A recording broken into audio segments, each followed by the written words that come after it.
Très bien, maintenant on va passer à la partie Redux.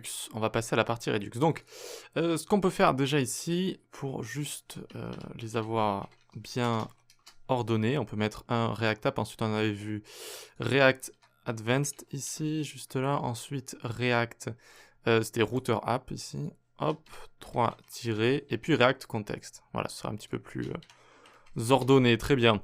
Ensuite, eh bien, on fait CTRL-U accent grave ici, on fait bien attention à être dans React Learning, le dossier principal, et on fait npx create React App, et on peut appeler ça 5-redux-playground, comme ça, très bien. Donc ça va nous servir à découvrir Redux. Mais alors Redux, qu'est-ce que c'est? Eh bien, ça va être un moyen de gérer son state comme avec l'API de contexte. D'ailleurs, Redux utilise l'API de contexte sous le capot. Donc, je vais vous parler de Redux. Redux, c'est un outil qui a beaucoup évolué parce que React a beaucoup évolué également. Mais Redux est un outil qu'on peut utiliser avec tout ce qu'on veut, pas forcément avec React, on peut l'utiliser vraiment avec tout ce qu'on veut. Donc là, j'ai tapé Redux, je suis sur l'outil de base Redux. Et regardez, si je tape React Redux, ça peut porter à confusion parce que ils ont fait exactement le même site, mais pour React Redux.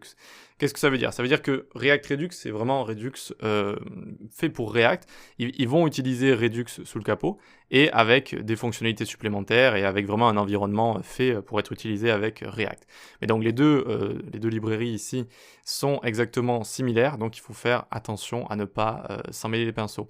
Après, tout ce qui est dit dans Redux, de toute façon, tout ce que vous allez pouvoir voir ici, eh bien, vous allez pouvoir le réutiliser également avec React Redux, vu que c'est la même chose au final.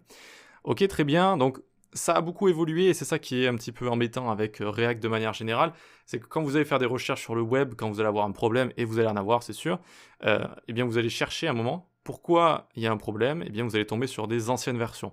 Vous allez tomber sur React quand on utilisait des classes, par exemple. Je vais en faire quelques vidéos pour vous montrer ce que c'était. Vous allez tomber sur des vieilles versions de Redux, où c'était vraiment beaucoup plus compliqué de l'utiliser qu'aujourd'hui.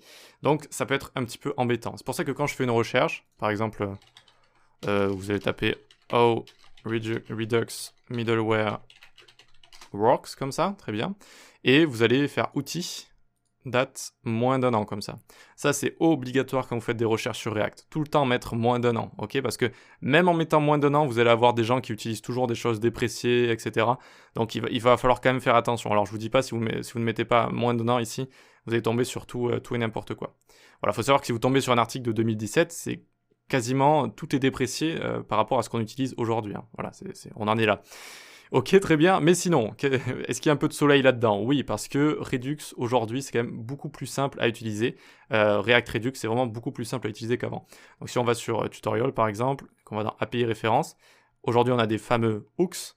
Et donc, avec les hooks, on va pouvoir utiliser les données très facilement et envoyer des dispatchs très très facilement. Donc ça, c'est un rayon de soleil, c'est parfait, c'est nickel, et c'est ce qu'on va voir. Vous allez voir que c'est pas très compliqué. Et voilà, c'est tout. Donc, est-ce qu'on peut voir autre chose ici si je tape React Redux Schema, donc schéma. Tac. Alors, je crois que j'en avais vu un tout à l'heure qui était pas mal. J'avais juste tapé Redux, je crois. Ah, c'est celui-là. Voilà, il est facile à comprendre. Donc, oups, j'ai enregistré l'image. Je voulais juste l'ouvrir à côté. Ouvrir l'image dans un nouvel onglet. Ah non, ça me l'ouvre ici, forcément.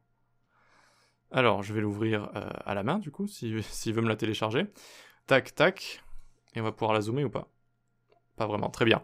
Donc on a notre store juste ici, vous voyez, qui va contenir plusieurs choses. Dispatcher, reducer, state. Et donc notre store, c'est ce qui va contenir les données et des méthodes pour changer les données, d'accord? Pour mettre à jour les données. On va voir notre composant ici, qui va être notre interface, si vous voulez. Et c'est notre interface qui va afficher les données et ou qui va effectuer des actions pour envoyer des infos au store et lui dire « Eh oh, je veux changer le state maintenant ». Donc notre composant, par exemple, ici, bon, il affiche le state de base, il affiche 1, par exemple. Voilà. Dans un H1, il affiche le chiffre 1, comme ça. Et il a envie de le changer pour le passer à 2. Donc il va envoyer un dispatch. Dispatch, c'est une méthode, ça veut dire envoyer, dispatch to dispatch. Et cette méthode va être envoyée avec des infos, donc ce qu'il a envie de changer. Et ça va être envoyé dans un reducer. Le reducer, c'est lui vraiment qui va changer le state et qui va passer de l'ancien state au nouveau state. D'accord? Et une fois donc que le store a ce nouveau state, il va hydrater avec le nouveau state nos composants. Et donc c'est le cycle comme ça de Redux. Ok? Pas très compliqué à comprendre. On envoie, on change et on réhydrate. Hop, hop, hop, hop, hop, hop. Très bien, parfait, super. Donc normalement, on devrait avoir ici notre projet de prêt. Donc on n'a plus qu'à faire cd./5-redux-playground. Hop, on arrive dedans. Et donc on peut ouvrir package JSON ici. On va avoir besoin d'installer deux choses du coup. L'outil Redux de base, donc npm install Redux, comme ça. Donc juste le Redux de base. Et ensuite React Redux, donc vraiment lié à React pour qu'on puisse bien l'utiliser avec React. Ok, donc on a Redux juste ici. Et maintenant npm install React Redux. Hop, nickel pour pouvoir bien l'utiliser avec React. Ok, c'est nickel, et puis une fois qu'on a fait ça, on va pouvoir se retrouver dans la prochaine vidéo pour créer notre premier store, notre premier reducer, et voir comment afficher du state dans nos composants. Allez, à tout de suite.